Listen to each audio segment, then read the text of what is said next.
saya Megawati, NIM 1930501108, Prodi Dakwah dan Komunikasi, jurusan Komunikasi Penyiar Islam.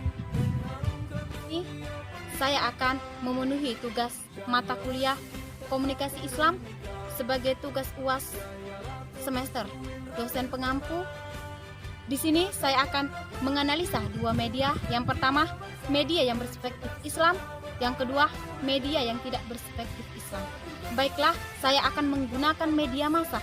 Sebagaimana pengertian dari media massa adalah alat yang digunakan untuk menyampaikan pesan-pesan kepada sumber halayak dengan menggunakan komunikasi mekanisme seperti surat kabar, film, radio, televisi, dan sosmed.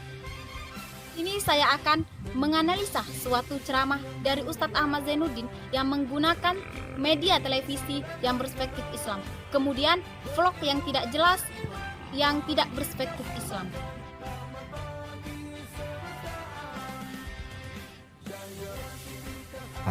Bismillah, walhamdulillah, wassalatu wassalamu ala rasulillah wa ala alihi wa sahbihi wa man wala. Ahibati hafidhakumullah ta'ala, para pemirsa, saudara-saudariku kaum muslimin yang saya cintai karena Allah subhanahu wa ta'ala. Lihat di dalam siaran televisi Ustadz Ahmad Zainuddin yang berceramah menggunakan media massa, sebagaimana media tersebut menggunakan visual dan audio. Dan bisa disebut dengan media yang berperspektif Islam karena mengandung nilai-nilai agama bagi manusia. Memberikan informasi tidak hanya dengan satu atau dua orang saja, tetapi menyebarluaskan keseluruhan, artinya menyeluruh. Rukun dan kewajiban sholat, atau dari semua yang saya sebutkan kebalikannya. Meninggalkan sholat, tidak sholat berjamaah, senantiasa tidak tumak ninah, dan tidak menyempurnakan rukun dan kewajibannya. Perhatikan perkataan Salman Al-Farisi radhiyallahu anhu. As-salatu mikyal. Salat itu adalah takaran. Faman aufa ufiyalah. Dan mendidik, di mana setiap orang yang melihat tayangan televisi Ustadz Ahmad Zainuddin sangat mendidik karena mengandung nilai-nilai Al-Quran yang sangat berguna yang harus kita ketahui bahwa sholat sangat penting dalam kehidupan sehari-hari.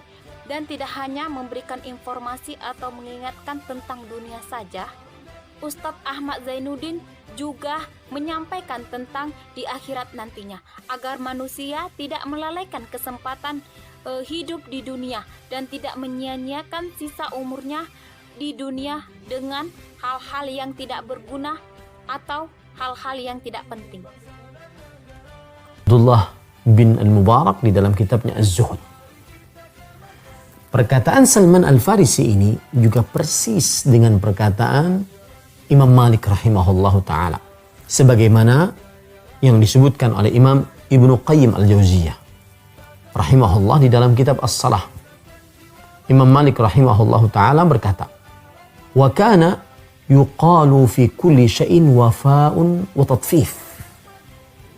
Selanjutnya, mempengaruhi kepada orang yang menonton dari tayangan Ustadz Ahmad Zainuddin tersebut.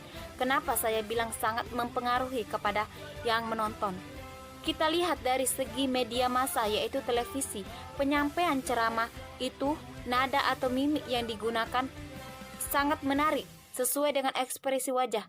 Ketika ada perkataan yang mengandung atau terkait dengan Al-Quran, audio yang digunakan itu tampak jelas dan sedikit tersenyum, agar yang menontonnya juga tidak terlalu tegang untuk menonton televisi tayangan beliau. Bahwasanya mereka akan dibangkitkan oleh Allah Subhanahu wa ta'ala. Yang mana pada hari itu semua manusia akan berhadapan dengan Allah Subhanahu wa ta'ala. Ini ayat ancaman bagi orang-orang yang melakukan tasfif pada jual beli. Fokus ke satu arah, artinya penyampaian dari Ustadz Ahmad Zainuddin menggunakan media massa, yaitu media televisi, itu bersifat umum, yang dimana semua orang boleh melihat penyiaran televisinya, baik dari orang kecil, dewasa, bahkan tua, bebas untuk menonton, bersifat keseluruhan dan menyakup seluruh dunia. Semoga kita tidak termasuk orang-orang yang mutaffifin di dalam sholat kita. Orang-orang yang mengurangi di dalam sholat kita. Wassalamualaikum warahmatullahi wabarakatuh. Kemudian saya akan menganalisa suatu media, yaitu media massa pada YouTube. Dapat kita lihat perbedaan antara media massa yang berperspektif Islam dengan media massa yang tidak berperspektif Islam. Mari kita simak video selengkapnya.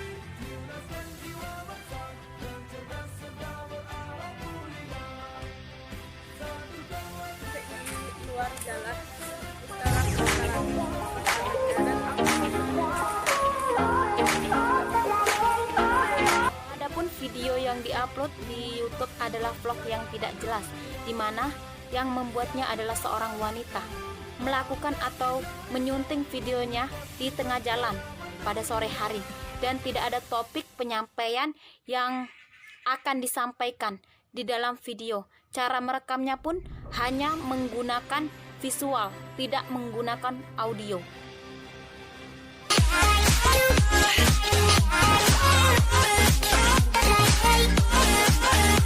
Dalam video tersebut tidak ada informasi yang disiarkan dalam vlognya, tidak bisa dipahami yang sudah disiarkan di dalam video tersebut. Orang yang sudah mensubscribe channelnya, tidak ada kata-kata mendidik. Bagi yang menonton hanya terdengar sangat besar suara musik yang digunakan untuk merekam suatu video.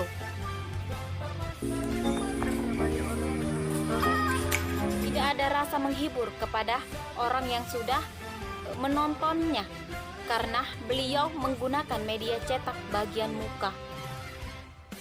Namun tidak tergambar tips-tips bagaimana cara menggunakan masker dengan baik. Apa nama masker yang sudah digunakan itu tidak disebutkan dalam vlog, sehingga orang yang sudah menonton YouTube channelnya bertanya-tanya, apa sih yang digunakan di dalam wajahnya? Itu tidak ada informasi yang disampaikannya. Dan tidak ada terlihat mempengaruhi kepada orang yang sudah menonton YouTube tersebut. Ekspresi wajahnya pun tidak menentu, disebabkan karena orang tersebut tidak bisa menggunakan media massa dengan baik. Karena media massa mengandung sosmed, artinya sosial media. Tidak bersifat ada yang ditutup-tutupi, tetapi menyebarluaskan, hanya saja terjangkau. Hanya orang-orang yang bisa menggunakan HP Android bisa mendapatkan suatu informasi dari YouTube, tetapi orang yang tidak bisa menggunakan HP Android tidak bisa mendapatkan informasi apapun dari YouTube tersebut. Jadi kita sudah lihat semua video-video yang sudah saya masukkan di dalam analisa saya antara media yang berperspektif Islam dengan media yang tidak berperspektif Islam. Jadi kita dapat menarik kesimpulan dari analisa saya pada hari ini. Yang pertama, media yang berperspektif Islam menggunakan televisi. Yang pertama itu mendidik, yang kedua memberikan informasi yang penting, yang ketiga menghibur, yang keempat mempengaruhi. Media massa yang tidak berperspektif Islam pada YouTube, yang pertama videonya tidak jelas, yang kedua tidak mendidik, yang ketiga tidak menarik, yang keempat tidak mempengaruhi kepada orang yang sudah menonton YouTube channel tersebut. Demikianlah analisa dari saya. Kurang dan lebihnya saya mohon maaf, pada Allah saya mohon ampun. Wabillahi taufiq wal hidayah. Wassalamualaikum warahmatullahi wabarakatuh.